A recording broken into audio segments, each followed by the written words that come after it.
Restituto. Steps up to the pocket. Fires to the right side. Caught by Diggs. Stay up. Oh, my God. Oh, my God. Touchdown.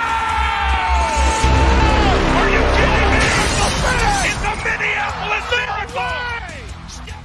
I got 3 words for you. You like that?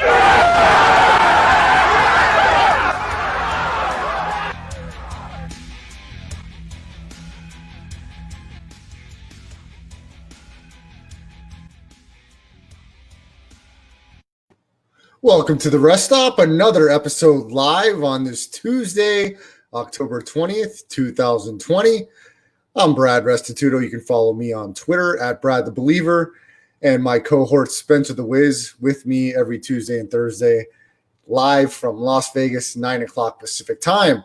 And you can find us on www.twitch.tv/Chris Landry Football. Please download the Twitch app. And of course, if you miss us live, you can download on Spotify, Apple Podcasts, TuneIn Radio, Audio Boom, any of your podcasting platforms on your way home from work, on your way to work, or going to sleep at night. You can just search Landry Football Conference Call, and then the Rest Stop will be underneath there. So your follows, likes, downloads will all be appreciated. Another good Tuesday show for you, and we'll get right into it, Spence. The LA Dodgers, game 1 of the 2020 World Series, a big 8-3 victory tonight, taking a 1-0 lead over the Tampa Bay Rays. And Kershaw was pretty decent tonight.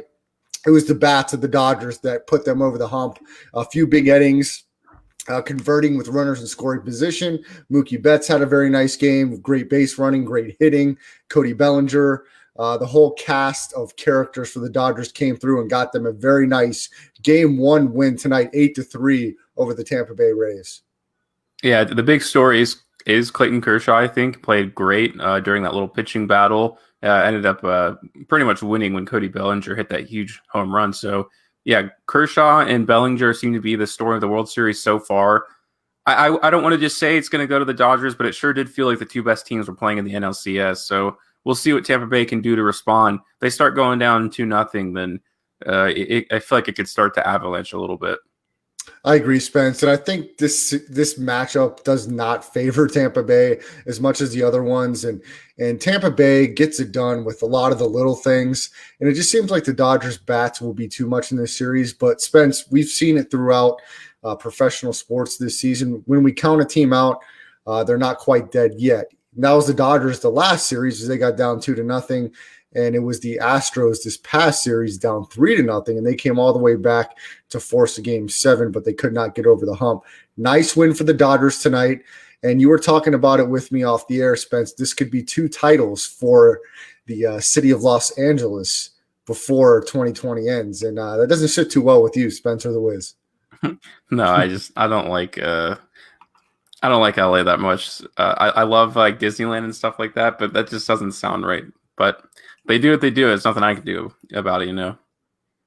Yeah, Spence. So like you said, do they have it in the bag? It's too early to tell, but it certainly looks like they have the upper hand in this series and a great start for Dodgers. Gives them the confidence too. You know, you can put the past behind you a little bit. The fact that they've appeared in 3 World Series, I believe, in the last 5 years, and they have not won one. I think they feel comfortable in this pandemic shortened season, and with those being in the rearview mirror, the way they match up against Tampa Bay, this may be, and I hate to say it, but maybe the road of least resistance as far as getting that elusive World Series title, one that's eluded the Dodgers franchise for well over 2 decades. It looks like the matchup favors them well, and they've got a good opportunity if they can, especially with Kershaw tonight going 6 innings, can really structure the bullpen arms well. And if they can not blow games, they can be in pretty good position. Now, for Tampa Bay to get back in this series, I think they got to keep games close and get into that bullpen of the Dodgers and then just find a way to win past the 6th inning. But they were close early. I believe it was 2-1 or 3-1, definitely 2-1 up until I believe the 4th or 5th inning, Spence. And then the Dodgers started pouring it on a little bit there. Yeah, the thing that I actually noticed the most about this game was attitude, and Tampa Bay seemed to be really nervous. And then when Cody Bellinger hit this big home run, I felt like they cracked a little bit. So I feel like they're looking up to the Dodgers right now when really they should just be looking at each other on equal playing fields. We'll see how they respond in the locker room. That'll be my key thing, even though it isn't a tangible stat. Sometimes I go outside the paper. Yeah, we got a lot of Dodgers fans out here in Las Vegas where we do our show. And of course, on the West Coast, just a lot of Dodgers fans, not only out here, but across the country, as the Dodgers are one of the more popular teams in Major League Baseball. And their fans are diehard. Ed Graney, who we've had on the show, a local writer here for the Review Journal and does a local show here on ESPN, diehard Dodgers fan. Benny Superfly, who joins us in the chat and had our picks against him this past week. He's a Dodgers fan. A lot of Dodgers fans on the West Coast here, and they've got to be feeling pretty good. Got some other friends here locally in town, big Dodgers fans, so I'm sure they're going to be pumping hard. Last question on this for you, Spence. Does this pandemic shorten 2020 season? Does it give any asterisks for you in Major League Baseball or any of the major sports as far as titles go? Yeah, and I touched upon this for the Lakers too. It's an asterisk, but not in the way that I think most people traditionally look at it. People say asterisk and that it doesn't really count. To me, it counts like even further because that means that you as a team went through all the trial and tribulations of a shortened season, more condensed, a little more intense, right? So we were able to do that. Now, it is different. Obviously, I recognize that. Although I think baseball should have shortened seasons every season. Baseball was significantly better this year. I agree. It's hard to keep interest over like 180 games. It's just impossible to me. You'd have to like live and die baseball, which I guess some people do. But for the average fan, for sports fans, I thought it was amazing. I think the baseball players like it, although they'll get reduced salaries, but I think they can live with that certainly for the way it is now. I like the shorter playoff series and everything like that. But to go back to the original point, I think it's a more special title. So I actually look at it in more of a light than not counting at all. Spence, I agree with you. I think if baseball in the next decade can figure out a way to still generate the same revenue and not lose revenue over those elongated seasons, I think this concept works really well, especially if you want to grow viewership. I'm like you, Spence. I cannot stand 160 whatever game Major League Baseball season. The playoffs are always good. I think this 66 game season with the playoffs is very exciting. It keeps you engaged the entire season. It makes every game count, and it really keeps every team in the mix from start to finish. I think this is a great structure. I think if Major League Baseball could find a way over the next decade to make this a full-time thing and still generate revenue, I think they'll bring more fans to the table than they've ever had. No, for sure. And to bounce off that point, I love baseball. I played like throughout high school and obviously just growing up. And they were trying to change the game in the wrong ways, in my opinion. Putting a player at second base at extra innings is the most disgusting, stupid thing I've ever heard of in my life. It doesn't make any sense, in my opinion. Another thing is they're trying to do the pitcher clock. You don't have to change the way the game's played. Just make a shorter season so it's more exciting. They were thinking about it wrong, in my opinion. So hopefully they stick with this format. I like the game of baseball itself. It's a hard watch for me, Spence. It's a hard watch in the regular season with all those games. I really enjoy playoff baseball, especially Major League Baseball playoffs, and I like the structure this year. But for 160 plus games, I can't do it, my man. Yeah, no, yeah. Spence, some surprising news in the NFL today a little bit because of the success of the Dolphins. They've won 2 straight in impressive fashion. Ryan Fitzpatrick has gotten the job done, but they announced going into their bye week this coming week that Tua Tagovailoa will get the start coming out of the bye for the Dolphins. And for me, we discussed this also. Fitzpatrick's been playing well. Why pull the plug now? I'm convinced, without knowing inside the front offices and the coaching staff, that it was talked about before the season that this was the goal, to go into the bye week or somewhere around there, regardless of what their record is, get Tua ready without a preseason and then pull the trigger on him. And look, the Dolphins are playing good, and if they can get the same kind of production, if not better production from Tua coming out of this bye, which is perfect timing. I've talked about all year how impressive I think Brian Flores is as a coach. This could give a little extra juice to the Dolphins. And with this extra playoff spot and some teams kind of struggling as of late, the Dolphins may find themselves in the mix with the Raiders and some other teams for that last wild card spot in the AFC. Do you like this move? I think the timing's great. I think Fitzpatrick is the perfect bridge. He's completely on board, the biggest cheerleader for Tua. And I think the Dolphins have a lot of confidence. They played good football the past 2 weeks. I know it's not a huge accomplishment to shut out the Jets, but shutting out any NFL team is a good thing. They blasted the 49ers the week before. This team's got some confidence right now, and Brian Flores pressing all the right buttons with this Dolphins program and maybe an accelerated path to the playoffs should Tua exceed expectations after the bye and have them playing really well and then roll off a few wins in the process. Yeah, I think you hit it right on the head when in saying that. I think Ryan Fitzpatrick was on the same page. He has made no remarks like publicly, like when Fleury was kind of getting the boot, his agent came out with this big statement. So you're not seeing any of that from that side. So I think Ryan Fitzpatrick knew he's just going to start the season no matter how well he played. This is Tua's franchise, right? They're not going to sign Ryan Fitzpatrick to a long-term contract in the hopes that he'll be their quarterback for the future. I don't think they're expecting the playoffs this year. I'm sure they want to, but they're overachieving, and that's a great place to put your rookie. There's no pressure. If they keep continuing going above and beyond where people think they are, that looks better on Tua. If they play bad, it does nothing to do with confidence because no one's going to be like, you should have won that game, right? This is a great coaching staff in Miami so far.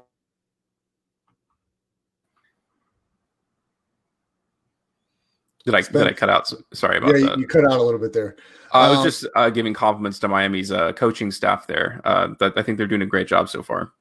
Yeah, really well done by the Dolphins and Brian Flores. And look, Spence, this is division. We talked, again, a little bit off air about the Patriots and kind of a big loss here against the Broncos this past week and a team that may not be as consistent as we would like. Definitely some questions in the receiving core, some questions with Cam. The defense is banged up, COVID, injuries all over the place. There's no reason the Dolphins can't sneak a win against the Patriots. We know they'll probably beat the Jets again. They're going to have an opportunity, Spence, to put 9 wins on the board this year and be in the conversation for that last playoff spot. And man, if you're Brian Flores and you have the Texans' first-round pick, your first-round pick, already overachieving, what a quick turnaround for Dolphins fans. It's just unfortunate that in the AFC, if Mahomes is healthy, Lamar Jackson, you have to deal with a murderer's row of teams to get to a Super Bowl. It's going to be tough, but if anyone can do it, Brian Flores has turned this around very quickly. Seems to be one of the few coaches from the Belichick coaching tree that looks to have long-term success, even though it's very early, but he's really, I don't think anybody would have predicted before this last draft that the Dolphins were going to be in the talks for a playoff spot anytime soon. I think that would be maybe the last team anybody in the AFC would be talking about to have an opportunity to make the playoffs. I mean, as bad as Jacksonville is, they represented the conference in the AFC title game and was really a couple minutes away from going to a Super Bowl less than 5 years ago. So I know they're so bad right now. Tennessee's been playing great. Almost every team, aside from the Dolphins and the Jets, you'd say has had an opportunity to compete over the last decade. And so for the Dolphins to get this turned around so quickly, it's very early. They could go on a big losing streak, but all the signs point to the Dolphins going in the right direction. And what timing to make this move, Spence. I mean, Tua got a few snaps, got his feet wet in live game action at home against the Jets this past Sunday. Going into the bye week, he's going to have plenty of preparation, getting all the first-team snaps. This is going to be very good for the Dolphins, and I'm curious. We'll have to look at the schedule, who they play coming out of that bye. I'm curious how that line is going to adjust, if anything, with Tua as the quarterback. Yeah, I wish there was a prop bet to see whose pick would be higher, either the Dolphins or the Texans. Although I myself probably wouldn't have taken that action. But you're totally right. The Texans look like they continue to falling down here, even though they had a pretty decent performance against the Titans. It went too far. No, we'll see. I think the lines are going to be affected for sure. I think it's going to get longer for the Dolphins. I don't think there's an advantage of Tua. He's a rookie, first of all. You don't really know what you're going to get. And also Ryan Fitzpatrick's actually just been playing that good. If they play really well and Tua shows up well, I think it'll probably be about on par as if Ryan Fitzpatrick was in. But we'll see how that affects lines here coming in the next weeks. I think I'm going to fade. I think I'm going to go against the Dolphins for the next couple of weeks until Tua proves me wrong, though. There you go. Spence, speaking of prop bets, I got like some free cash on my app from William Hill on my sports app, and I made a futures bet. Will the Jets go 0-16? I said yes for plus 350. I don't like the number, but I'm predicting the Jets going 0-16. I looked at their schedule. There's no easy games on there for the Jets. They don't play the Broncos. They don't play the Bengals. A lot of tough games. Their only chance is to beat the Patriots or Dolphins, really, as far as I'm concerned, for them to get a win. And if they keep playing like they did this past Sunday, that's going to be a nice little cash. Yeah, we'll see who can win the when the fire game happens. We've already seen that twice this season, and the Falcons pulled through. Obviously, I still regret that pick like significantly. So we'll see if they can still lose the fire game, as we'll call it. Yeah, well, Spence, I mean, they're going to be competing for that top overall pick. So, I mean, if you were to give a rundown of the schedule, I'll try to pull it up here. I'm going to pull up the Jets' schedule, and I'm going to go over it with you. And you tell me, is there any chance, even if they're fired, even if Gates is fired during the season, that the Jets can win any of these games? So I'm going to go down with it. Go through it with you here, Spence. Their next game this next Sunday against the Bills. They're a 12-point underdog. Okay, who do they play the week after? That's important. Okay, very important. You're going to love this one, Spence, okay? The Chiefs in Arrowhead. Okay, who's the week after that? The week after that, actually, it looks like the Jets have a bye, and then they go to the Chiefs. And then on November 9th, they're at home against the Patriots. And that's going to be a primetime game, 5:15. Yeah, I know they would love to fire Gase and give the new coach a bye week, but you can't give a new head coach of the Jets, the Chiefs, as their first opponent. That's it's just not the right thing to do. So I think you're going to get fired right there at the Chiefs, and then it's up to them to win that Patriots game, which won't be easy because I think the Patriots will be floating around 500. And it's going to be a primetime game, so we know the Patriots will play good there. It looks like. I'm sorry, Spence. There's no bye week going to through the Chiefs. The bye week comes after that Patriots game, and then after that Patriots game, they travel to LA to take on the Chargers on the 22nd. Ooh, that's interesting. They may fire. They're going to lose the Patriots game. This is how I'm going to guess. This is how it's going to go down. They're going to lose obviously to the Bills. They're going to lose obviously to the Chiefs. They're going to lose to the Patriots. A close game to the Patriots. That's going to fire Gates. That's going to fire that off, and they're going to give the bye week to the new coach in the hopes that they can get a one win against the Chargers. That's my guess. So you think they go on the road, possibly, in LA to beat the Chargers, who are hoping to still compete for that extra playoff spot. Justin Herbert looking to get his first win. He'll probably have one before then, but you think the Jets have a chance to go on the road and win that one, possibly? Yeah, and like I said, that fire game is powerful. So that's a winnable game for them. The Chargers aren't great, obviously, especially at keeping leads. I think Sam Darnold theoretically could come back at that point, although I don't actually know what his update is, so I guess that's a incorrect statement. But if there is a game to win on the circle, then that's it. That's the one. What if they trade him before the deadline? It seems to me like Darnold may not see the field again, that they're trying to tank. All right, so let's go to the next game for the Jets. And if you're just joining us, I made a futures bet. Will the Jets go 0-16? I said yes. I didn't get great price, plus 350, but I really believe they have a chance to go 0-16. That's so sad for the Jets, isn't it? It is. Spence, after the Chargers game, this one may, in my opinion, be their most winnable opportunity at home against the Dolphins. 10 a.m. start. That could be the one.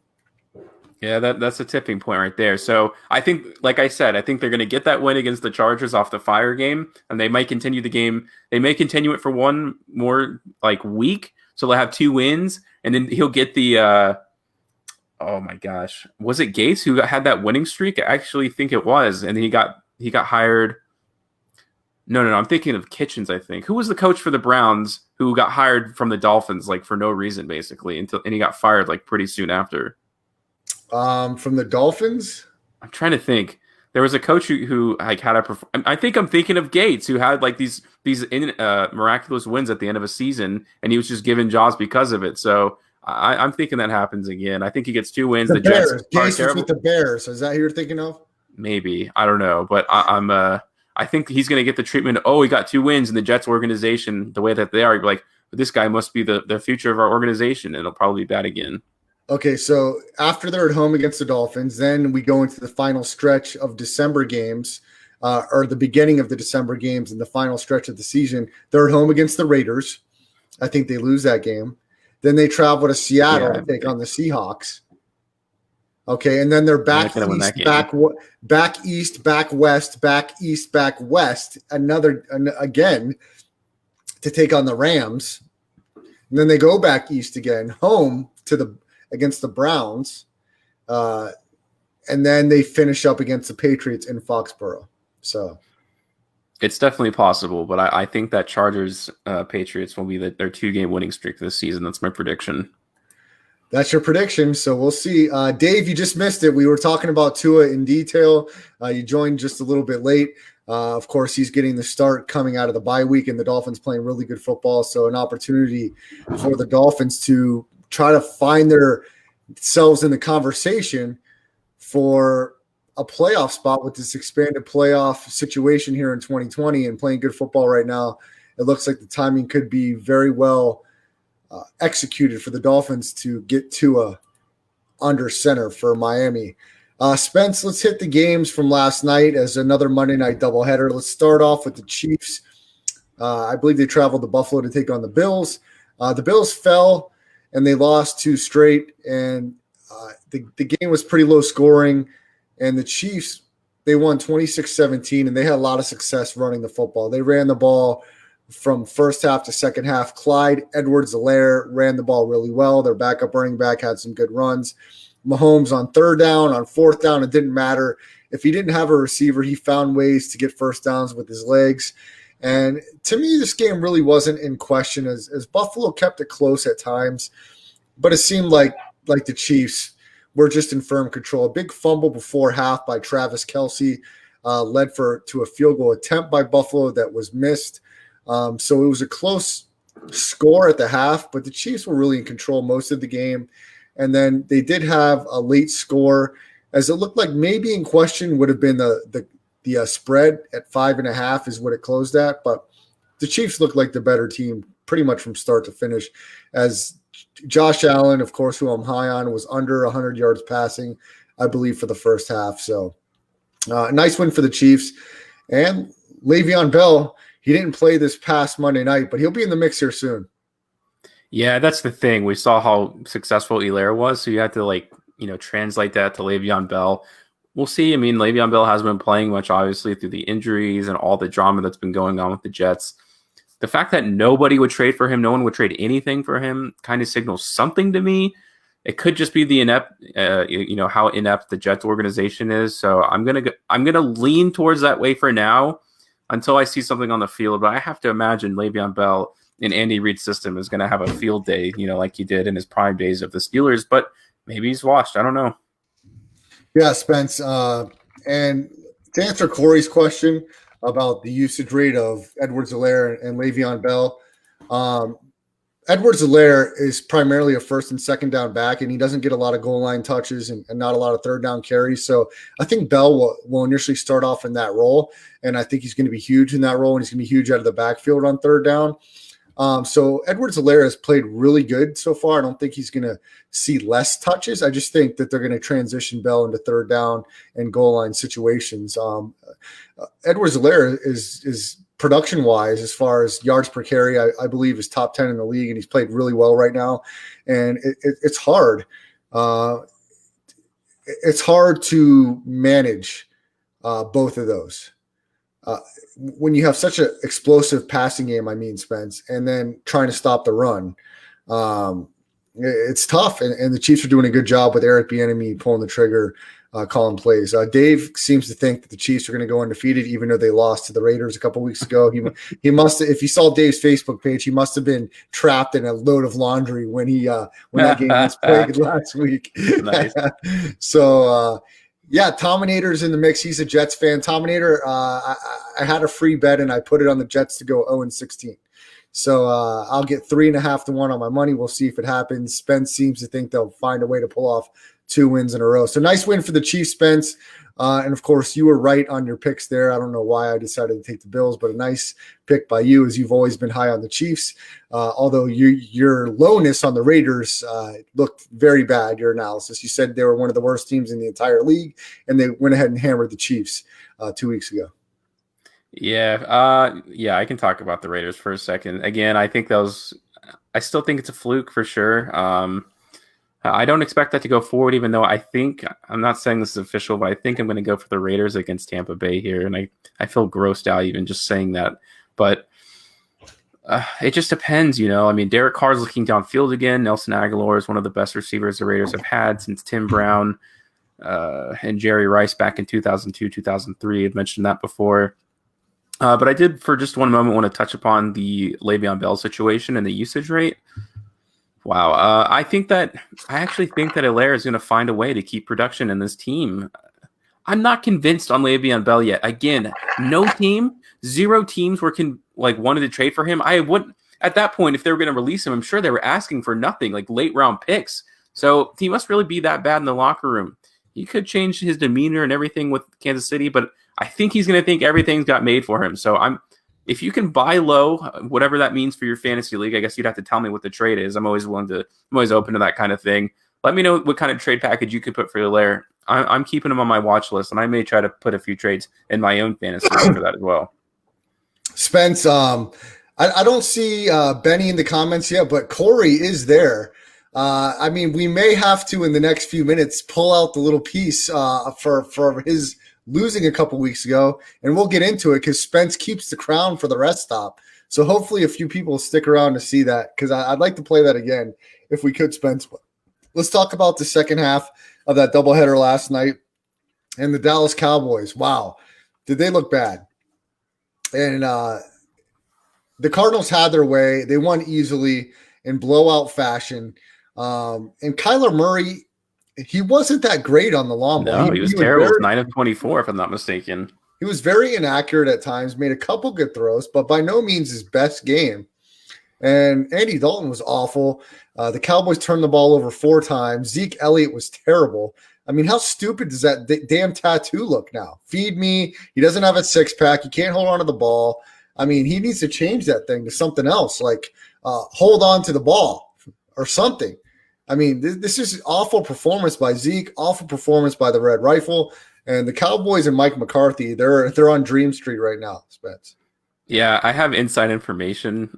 Well, not really inside information. I just know from people who work in the casino business that Ezekiel Elliott is one of the least smart people in the league, I'll say. He's always caught with different girls, and he always gets himself in trouble. Let's say that. That's pretty well documented, the way he kind of goes around doing stuff like that. So I think he has a cush little situation, and now that the pressure's on him, he realizes he's a little behind on his conditioning. A little behind and a little lazy when it comes to his skills, and they obviously have to depend on him now. I think Andy Dalton's fine still. I mean, a lot of this could come on McCarthy. We already know people in the locker room are going behind McCarthy's back this early in the season for your new head coach saying bad things about them. There's nothing good about going for the Cowboys. I said it. Yeah, I am spilling the tea, David. I do have a little inside information about that. But overall, they had the worst defense in the league. We already know that. They spent $100 million on Amari Cooper. They gave the big contract to Ezekiel, and obviously they're going to end up paying their quarterback. You can't do that, in my opinion. First of all, you shouldn't pay that much for running back, in my opinion. I don't think they're that valuable. Name me one running back in the past 20 years that's been that valuable. And now they have to depend on Andy Dalton to score 30 points a game, and he's never done that in his career, and they shouldn't expect him to do that. So I don't know what they're going to do, and I don't know how it gets better in the future as well, unless you make trades. And Spence, how bad is it look that Zeke Elliott got paid by the Cowboys upwards of $90 million, and the Titans got Derrick Henry for under 60? And Derrick Henry hasn't lost a beat as he went nuts for over 200 yards in an overtime victory over the Texans this past week, even though the Texans have the worst run defense in the league aside from Dallas, actually probably top 2. So the Cowboys in bad shape. No, yeah, and I always say this: running backs are never worth being paid. Well, I mean, if you can get Henry at $60 million, I think that's fine because that's the way the team operates. But I think even if they'd given Henry the Ezekiel money, they wouldn't be as good as they are now. Like, you have to be able to spread your money to more valuable positions, like linebacker positions, cornerback positions, safeties are all significantly more important in my mind. And you also can't pay defensive ends like Khalil Mack and Aaron Donald that much money too. I think that's a waste as well. Even though I know how good they are, you have to. It's about the value of the position, in my opinion. I agree with you, Spence. Yeah, look, man, it's tough. And that's why you got to be selective in how you spend your money. And, look at the Vikings. They're not feeling too great starting at 1-5, the inconsistency of Kirk Cousins. And look, the quarterback position, Spence, this leads into the next discussion we want to talk about. So if you've got a graphic ready, I want to have this discussion. And of course, I would love for anybody to chime in on this. It's talking about the quarterback position and what me and Spence talk about, having the juice or the it factor. And for me, how I describe that is your favorite quarterback or whatever quarterback in the NFL, is he capable of leading your team to a Super Bowl without everything around him being perfect, or at least close to it? And it's interesting because as we'll go through the list of teams and possible quarterbacks that you would say are on this list, are not on this list, or undecided, some of them may have had a Super Bowl appearance. So how can you say they don't have it if they made an appearance? And that's where I'll transition into saying, Spence, there's guys that have it all the time, like a Russell Wilson, Aaron Rodgers, and then there's guys that may have a flash of it for a season or a few seasons, Eli Manning, Matt Ryan. So it's interesting.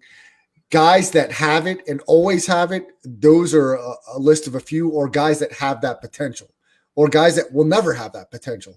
So let's go through every team, Spence, talk about even their starting quarterback and backup options, and we'll see, does that quarterback have the juice, the it factor, to lead their team to a Super Bowl without everything going around it perfectly? Or if they've been to a Super Bowl, do they have any of that juice left in them? And I know we're going to be on different sides on some of these games or some of these teams with their quarterbacks. So we'll kind of see how that plays out. And one guy I'm thinking of in particular, and let's start off there with both their quarterbacks, the Chicago Bears. Nick Foles is a Super Bowl MVP, Spence, and led his team to a Super Bowl. So does he have that juice, or did he have that juice in one season? I'm going to say he had the juice during that playoff run. He does not consistently have that juice, and I'll say Nick Foles will never appear in another Super Bowl the rest of his career. Do you agree with that, Spence? Well, yeah, I don't think he'll be in another Super Bowl for the rest of his career, but I think that's a separate issue. I think he has the juice. That little flicker pass he had against Tampa Bay for that first down, that's a juice type of play where it's like no one in their right mind would be able to make that. You have to be creative. I think that comes along with the juice as well. I'm going to say Nick Foles has the juice. I'm going to say he does not have the juice. He has moments of having the juice, but is not consistent enough. Mitchell Trubisky, I'm going to say no. There's not much debate on that. Spence. There's no question about that. No, it doesn't. Okay, Cincinnati Bengals, Joe Burrow, absolutely. Best college quarterback season of all time, in my opinion, last year. He's made the Bengals competitive. They got off to a huge 21-0 lead. Joe Burrow, for me, hands down, yes. It's not hands down yet. I mean, he did have the juice in college for sure. That's cemented. Like, he was the best quarterback. And as soon as he went to all the pressure, like, you have this legendary season, are you going to fall apart? Nah, he was just that good in the national championship game as well. So I'm not ready to say he has the juice yet, actually. Oh, I'm surprised by that one. Baltimore Ravens, Lamar Jackson. Okay, you can hate on Joe Burrow all you want. He's one of the best young quarterbacks in the league, in my opinion. And he plays on an awful Cincinnati team, and he still puts them in position to win pretty much 80% of the games. So Joe Burrow, I think he'll have Cincinnati in the playoffs in the next 5 years, in my opinion.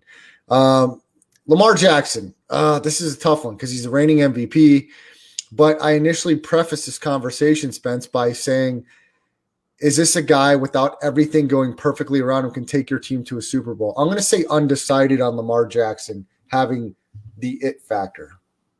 I am going to say a definitive no. He does not have the juice. Dude's never played up in the most important performances of his career, and most notably in the first round of the playoffs or the second round, So no, he doesn't have the juice, and he hasn't proved it to me yet at all that he has to be able to be that guy in the most important moments of games. If they're down 7 in the third quarter, show it to me. I haven't seen it. Spence, affirmative no. Let's go with the Seattle Seahawks, Russell Wilson. I say absolutely. Oh, yeah, for sure. Also, I want to make the distinction for the chat. There's a difference between being a good player and having the juice, in my opinion. I think there are two separate things. Yeah, and I think you can encapsulate both of them. I think guys like Russell Wilson, Aaron Rodgers, Patrick Mahomes lead that list of being great and having it, and those guys do. Drew Brees, Spence, this guy's a proven winner. He clearly has the juice, but at this point in his career, does he have it? I say maybe not. Overall for his career, yes, he does. Can he still lead the Saints to a Super Bowl if everything is not perfect around him? I think he can. I think he needs Michael Thomas engaged and healthy, and I think he needs some good performance from that defense. But I think it's possible. Gosh, this is one that's really close for me.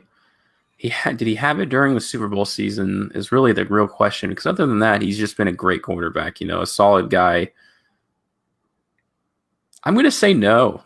Honestly, I've never seen a juice factor out of him. I've seen it. Well, in the Super Bowl season, yeah. So I guess we're talking about fleeting, like for sure. Now, of course not. Like there's no juice left in him at all. During a Super Bowl season, maybe, but I would say over the longevity of his career, he's just been one of the most solid.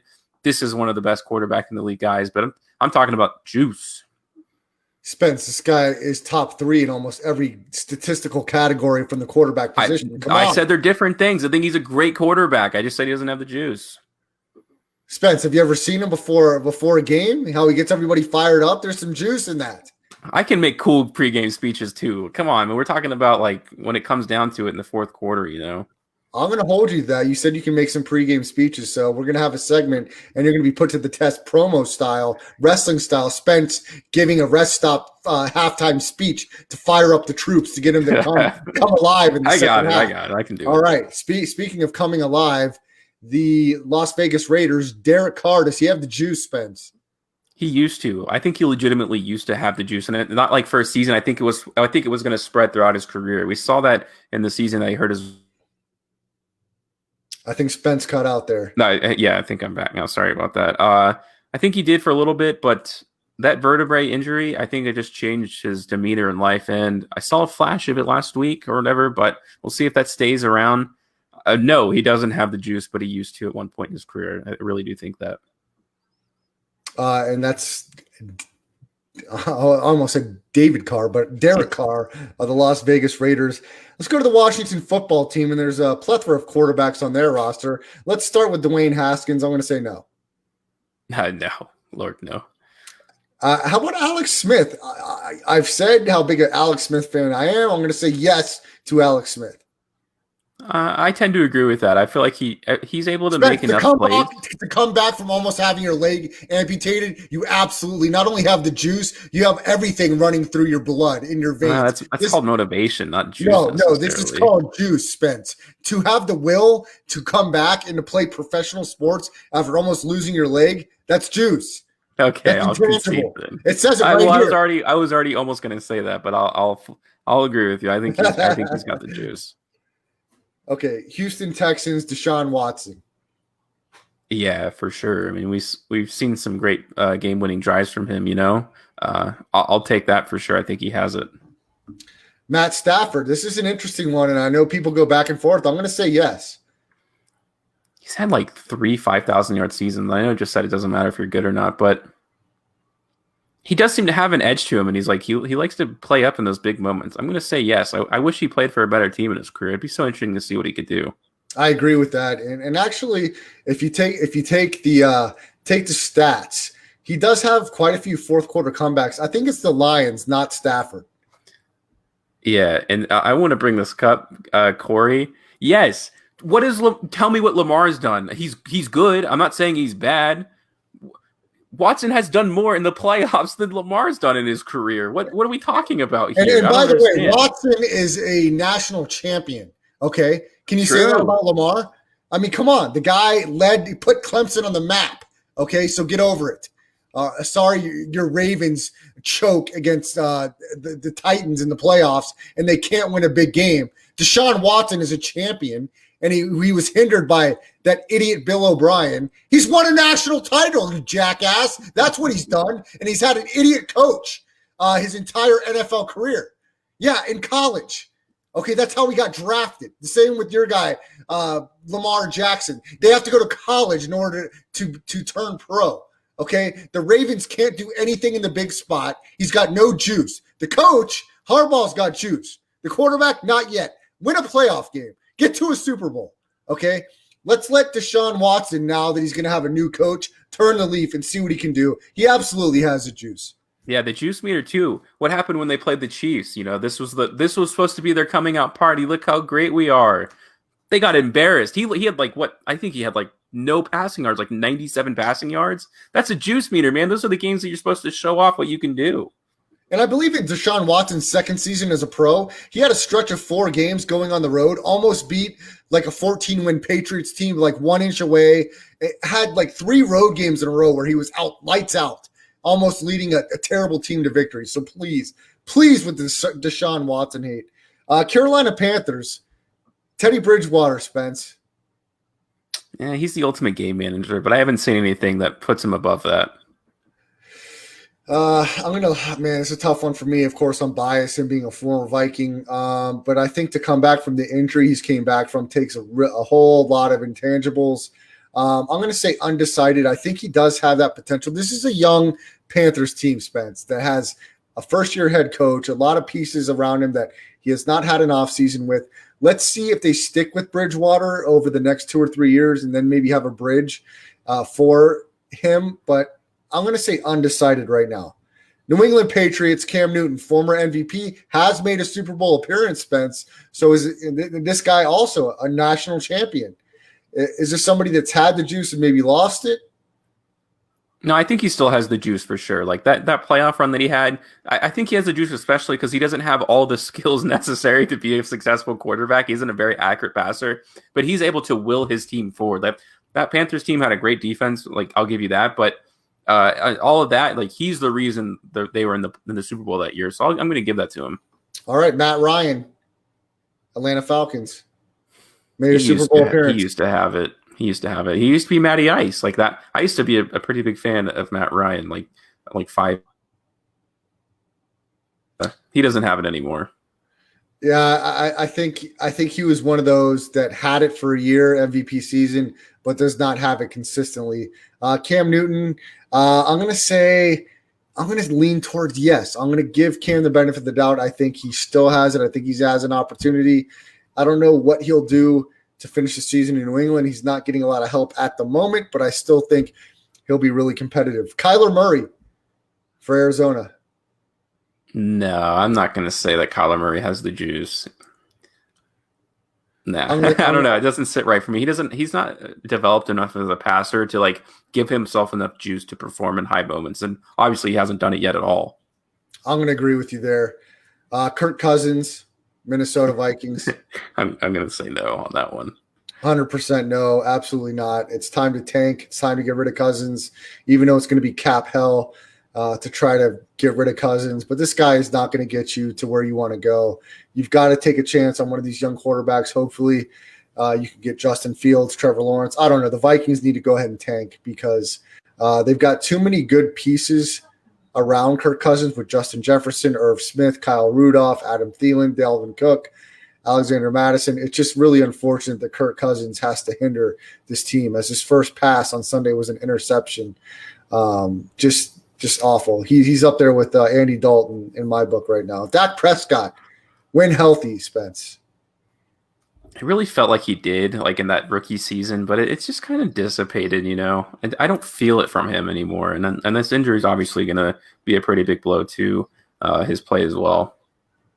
So we don't have to go into Pat Mahomes, Aaron Rodgers. It's clear we're unanimous on the yes there. Josh Allen, we know how I feel about him. I'm going to lean towards yes, even though his past 2 weeks have not been that great. Yeah, he had that flash of it kind of in the playoffs last year, but he wasn't able to get it done. I'm gonna say no for now, but he's definitely a guy who has the ability to churn it up and develop that kind of demeanor, you know, as his career progresses. Jimmy Garoppolo, 49ers. Oh Lord, no, he's like a Kroger brand Derek Carr. He's made a Super Bowl appearance, Spence. No, with one of the best defenses like in recent memory. Jared Goff, another guy that's made a Super Bowl appearance. He kind of seems like he has it back this year too, right? That kind of edge, but then they're not playing consistent enough for me. And he looked awful in the Super Bowl too. I'm going to say no. Daniel Jones. Oh Lord, no. Not even close. No to Daniel Jones. I'll agree with you there. Gardner Minshew. He has the juice. He has it. And again, I'm gonna mention this again for the chat. I'm not saying he's better than the guys who I said don't have the juice. He has an edge to him, you know, like that he's able to just do stuff when he's not supposed to. I'm going to say he has the juice. I actually agree with you. And I think there's some people that are going to be really fired up saying that Kyler Murray doesn't have the juice and Gardner Minshew does. Jacksonville's awful right now. Does that mean I'd rather have Gardner Minshew over Kyler Murray? No, it doesn't. I just think Kyler Murray does not have – he just does not have the it yet. I mean, I think he's close. Don't get me wrong. I don't think that there's a chance of no, but, man, he's really inaccurate at times. He's a playmaker. So I'm not saying he can't get there. He may. I just don't think he's there yet. No, Bam Adebayo does not have the juice, Corey. I don't think he does, to answer your question. Drew Lock. No, they have the most vanilla offense of all time. So he manages it well, but he's not able to perform up above the game management. I agree with that. Baker Mayfield. Oh, no. He's like the anti-juice player, basically. At least in the NFL, he has been for sure.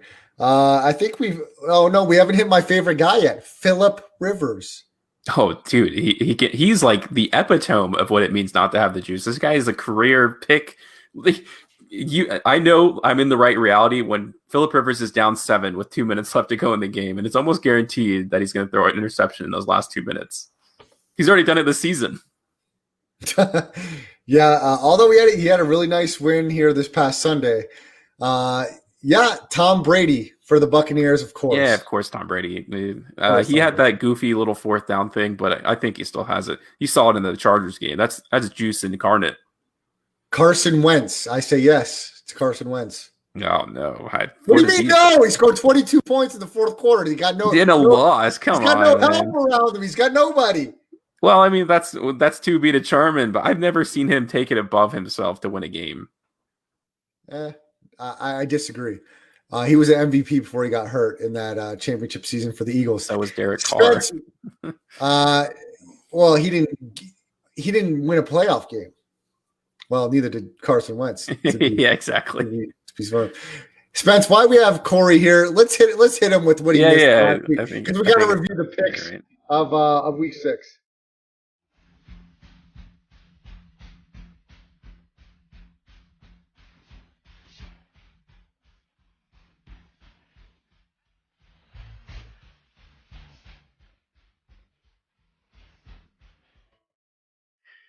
Corey, too bad you turned it off because you lost last week. And Benny, your boy, he was picking this week. He lost as well as Spencer the Wiz keeps the crown at the rest stop with a 9-5 ATS record this week. We are still the champions, Spence, and you will have a graphic for yourself on Thursday. Congratulations, my friend. 2 weeks in a row for you. Actually, that maybe 3 out of 4. Corey got you 1 week, but you've been very strong here as of late. Yeah, once again, you can go to my Twitter at Spencer the Wiz to vote on your favorite meme from that little snippet you saw there. So, Corey, I'd love to see what your favorite is. You can go ahead and check out my Twitter. But, it's another good week. Very exciting. Corey, that was loser roulette for you, my friend. Spence, let's fly through these games, put the graphics up. We'll give a brief description of what happened. Colts, Bengals. Bengals were up 21-0 in that matchup. And here's where I got to give Phillip Rivers credit. I've been very hard on him lately. He made some amazing throws in that game. To come back from 21 points in any NFL matchup is very impressive. At home, Colts get the win. They do not get the cover. Phillip Rivers had some great throws and was really good in that game. Yeah, I was texting you during the game. He hasn't done that in his career, so I was like really shocked. You know, he's able to blow out teams. I think he's been able to do that consistently throughout his career. He almost never comes from behind. You know. Corey, I don't have the juice. Come on, man. What's going on here? No, that's funny. Corey, what about your Ravens? They didn't have the juice, giving out 22 points in the 4th quarter, blowing that cover. What the hell happened to them? Did they fall asleep at halftime? They let the damn Eagles score 22 in the 4th, almost take the game to overtime. Unbelievable. And you're so upset that Lamar Jackson doesn't get our nod. Look at this crappy backdoor cover by the Eagles. We'll move on from that, Spence. We'll go Browns, Steelers. We were all in the Steelers. Do it. I'm still not convinced. I think the Browns are as bad as I've said they've been from the beginning. This is going to be a great matchup for the Steelers this upcoming week, undefeated against the Titans. Yeah, that's a great matchup. You know, I think it's going to be a really close game as well. I think it could be the Steelers' first loss of the season, But that defense, like I said, and also I know Baker Mayfield can't play well against great defenses. Did against the Colts, but the Colts are a little inconsistently defensively, as we've seen. They're not as good as I thought they once were, though they did turn it on in the second half, obviously. But to go back, yeah, it's the Browns, and we all knew it. Spence, let's go to the next list of games here. New York Giants versus the Washington football team. The Giants were in control most of that game. Washington made a late run. They went for 2 to try to win the game. They did not succeed, but they get the cover. The Giants win 2019. Yeah, I would like to tell you that I'm some sort of like statistical genius and stuff like that, but it really just came down, like I said last week, that I get the plus points. I'll take them against 2 bad teams. Texans-Titans, probably the game of the week. Went to overtime. Derrick Henry over 200 yards rushing. In overtime, Titans get to score.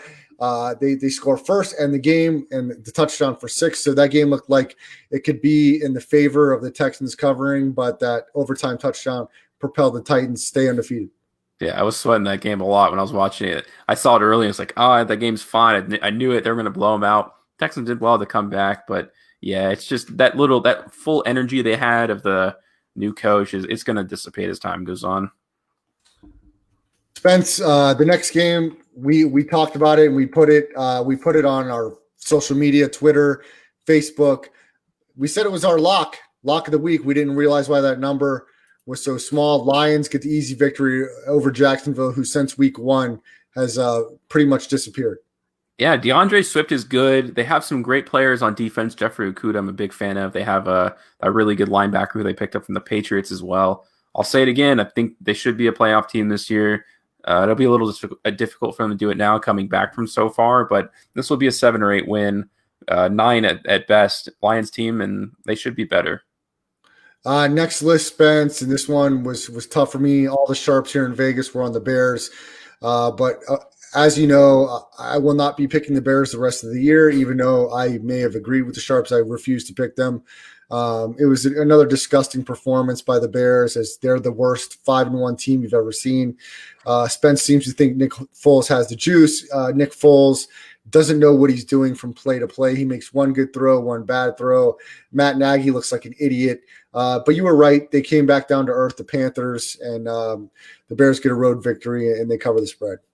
Yeah, the Bears do have a great defense as well. Maybe not great, but really good. And it's just the Panthers aren't going to keep rolling. So I thought that was going to happen last week, but I saw it this week. I think that you could see that trend kind of continue. Although when Christian McCaffrey comes back, maybe they'll be able to have that extra oomph to keep it going. But yeah, I was pretty confident about the Bears. Well, I'm just really curious. How come this great Bears defense couldn't get any pressure on the statue Phillip Rivers, but all of a sudden they can get pressure on everybody else? So yeah, they decided to cost me $500 against the statue Rivers, but now they've reeled off 2 straight against Brady and against the Panthers. They can go suck it as far as I'm concerned. Look, Patriots, Broncos, Spence, you were the only one on the right side. I changed my mind here. I liked the Broncos before this COVID delay and rescheduling. I changed my mind. I was wrong. You were right.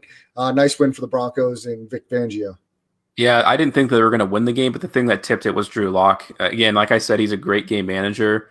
If he could use his legs a little better, I think he'd be really close to Alex Smith, actually. But he's able to just run that 4-play system or whatever they run, nothing creative. It definitely felt enough for 9.5. That was way too big of a line.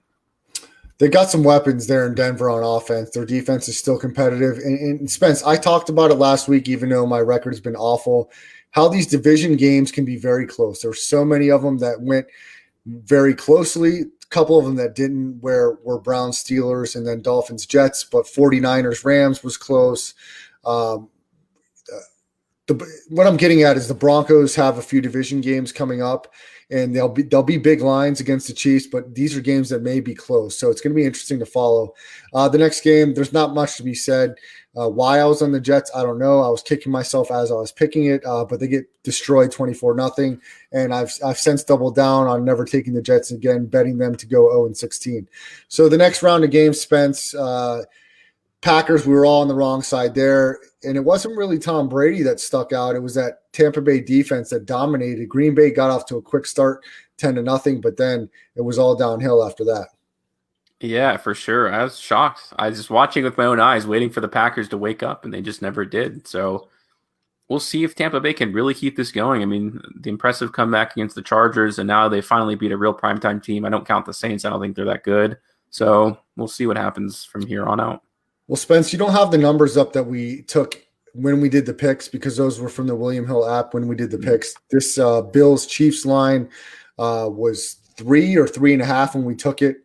Either way, the Chiefs got the cover. Why me and Ben decided to go with the Bills, I'm not exactly sure, but you get the lone victory there, and we talked about it. You're very, very solid on your Chiefs. So nice job there, Spence.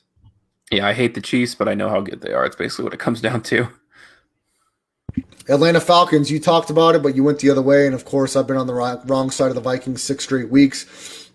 Their defense, the Vikings defense may be right there with the Dallas Cowboys, if not worse than the Dallas Cowboys on defense. Give up close to 30 points a game. Falcons scored 40. They converted 3rd downs, 4th downs, 5 downs, 2 downs. It's like they scored when they were on the bus. Everything they did was right. The Vikings were awful. Kirk Cousins' first pass of the game was an interception. He had 3 picks before halftime. I've seen enough of Kirk Cousins. He had a nice playoff win last year. He's way too inconsistent. He is not going to take you to a Super Bowl. It's time to figure out a way to cut your losses with Cousins and try to get one of these next quarterbacks that could lead your team. Get rid of the salary, whatever way you can. Cousins has got to go. Their backup is as bad of a backup in the entire league, Sean Mannion, so you'll probably get the same production out of him as you would Andy Dalton, so there's no point going there. Jake Browning, former Washington Pac-12 stars on their practice squad. The Vikings are a disaster right now. A lot of people calling for Coach Mike Zimmer's head. I don't think he's the problem. I think the fact that you have Daniil Hunter, all-pro defensive lineman, out, you're starting stud linebacker Anthony Barr. You've got 5 rookies in the secondary, and the starters that aren't rookies can't stay on the field because they're not healthy. Just a disaster in this pandemic offseason, and Mike Zimmer and the Vikings can't catch a break, and they're bad this year, Spence. Yeah, no doubt about it. I hate myself for this pick. I don't know why. I just, you know what? It was 2 things. It was recency bias. I thought the Falcons. Which we talked about. Yeah, we 2 things we talked about. The game after a firing, they're always good, and we also talked about not using recency bias, and I did both of those things. So I'm okay with all the loss I had this week except this one. This one really annoys me that I did that to myself. I know. And the final game, Spence, that we haven't covered, Cardinals Cowboys. That was the finale on Monday night. Kyler Murray was good in moments. He wasn't accurate at times, but that defense was great. Budda Baker, 4 Dallas turnovers. So when you look at it from the score standpoint, it looks like the Cardinals were excellent. They were very good in some areas, but they're going to have to get better if they want to keep winning games. They're going to need Kyler Murray to be more accurate. They've got a lot of weapons. They've got a lot of talent, and they got a lot of momentum winning a couple in a row. They blew Dallas off their home field last night, Spence. Yeah, they're going to have to beat a good team for once, you know. Not to say that they can't. It's just they're young, too. I mean, that comes along with it as well. So it's just – it kind of depends on, you know, if they can keep it going. I'm not convinced too much yet because I've actually bet on them in big spots and they haven't come through. And I don't expect them to all of a sudden do that. Spence, put up the records again. If you want to join us and pick against us, if you have not already, I know Brian Bravo in the chat. He wasn't there tonight, but shown some interest. You can email the Rest Stop podcast@gmail.com if you want to jump in. We're the champs right now. Spencer the Wiz holds the crown, 9-5 against the spread this week. He's keeping it live for the Rest Stop. Spence, real quick, let's preview Thursday's game because we'll be on the air after the game on Thursday. It's not a great one, but it's a divisional matchup in the NFC East. New York Giants against the Philadelphia Eagles. Eagles, 3.5-point favorite. They're battling some injuries. What are your thoughts on this game? Give me your thoughts real quick. Sorry, and just that's all right. I'll piggyback off of you. It's going to be Eagles Giants. A lot of injuries for the Eagles. 3.5. This is tough, man. Both of these teams aren't very good, but I will say the Giants have played better. But Carson Wentz is good in prime time. He usually is very good Thursday nights, Sunday nights, Monday nights. So I'm going to give the edge. And we saw a couple Sunday nights ago as a big dog, they went ahead and they beat San Francisco. So I think just because of that X factor, I'm going to lean towards Wentz in the Eagles in this one. I don't want to lay the 3 in the hook, but I would take money line before I did that, maybe buy 0.5 point, but I'm going to lean Eagles here. Yeah, I'll piggyback off of that as well. I was almost expecting like a 7-point line, but right at that point, you know, it's a divisional game, so you're like, ooh, maybe I'll take the Giants just because of that. But this is too short of a line for me. I'm leaning Eagles here. I think the Giants are really bad, and I guess really what it comes down to. It's a divisional game, so it could be close. But I think the Eagles are really teaming for a good win. They've had these late surges against the Steelers, and they had another one against Baltimore, and now they're actually playing a bad team. So I think that their efforts will actually have a benefit today. All right, Corey, Dave, we'll add you guys into like a roundtable segment because Dave, you had quite the post on Facebook. We'll have to talk about. Corey, you can't come back this Thursday. You have to revel in your losses for now. But look, if you missed any part of our show live, make sure you download the Twitch app. Go to www.twitch.tv/Chris Landry Football to watch us live. Also at Brad the Believer on Twitter, my Facebook page. And if you missed any of the show, coming home from work, going home from work, before bed, make sure you go to LandryFootball.com. You can download the podcast there, Spotify, Audio Boom, Apple Podcasts. Search Landry Football Conference Call, and then the rest stop, and we'll be there. Everybody enjoy your Wednesday. We'll be back live 9 o'clock from Vegas on Thursday. From Spencer the Wiz, I'm Brad the Believer. Have a great night. We'll see you back here 9 o'clock on Thursday.